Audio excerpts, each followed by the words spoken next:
This is what we call a shelf EQ. It looks like a shelf. It's boosting or cutting at, say, 100 hertz. That's all well and good, but what I want is a parametric EQ, which gives us more of a mound or a bell curve, if you want to think about it like that. And we can adjust that bell by what we call the cue point. So there I've just boosted that. Now I don't want to boost it. What I'm going to do is cut. And I'm assuming it's going to be right around between 50 and 60 hertz in that range. Typically that's where your kick drum lies. So I'm going to drop it to, say, 57.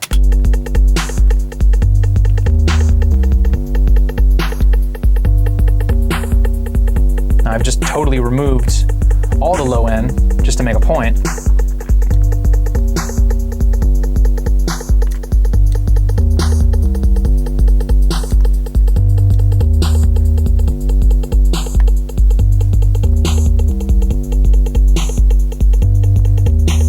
Listening for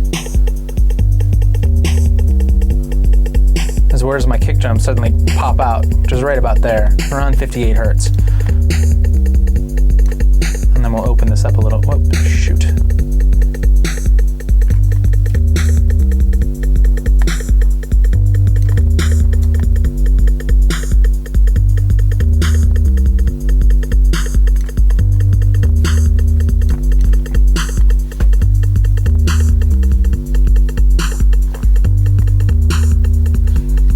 Maybe I'll use a low pass filter. We'll engage that.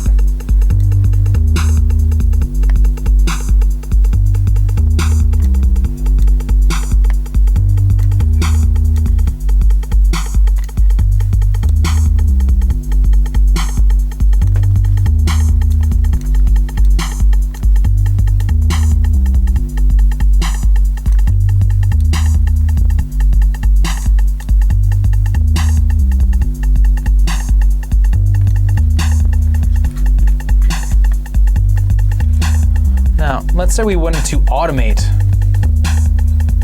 this low-pass filter. The way you have to do this in Pro Tools is you have to go to the Automation tab and find the parameter that you want to automate. This would be the low-pass filter. So there's my low-pass frequency. And we're going to hit Add and hit OK. So what this allows me to do is go to my arrangement page. I'm going to switch over. And on that particular track, my bass track, I can now create, and there is my effects for my low pass frequency. And now I can go through and automate that particular parameter. So if I want to have more or less of that low end present, or create more, actually it's more or less of the high end, if you want to think about it, because I'm using a low pass filter. We can make it brighter sounding or over time, that kind of thing. So maybe it starts off low there, but as everything else drops out, or as we start to lose things, I'm going to grab my pencil tool. I'm going to bring it up a little bit higher. That's one way of dropping in automation.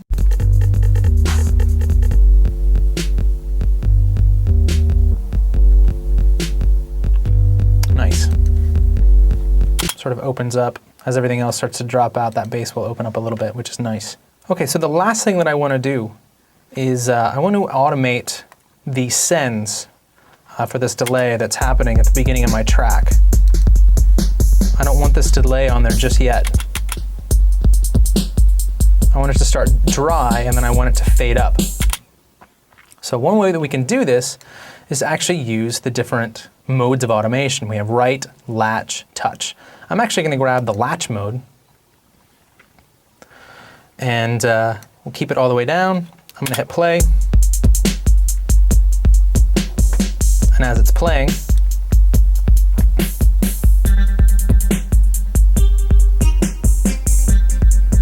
I'm going to slowly bring this up.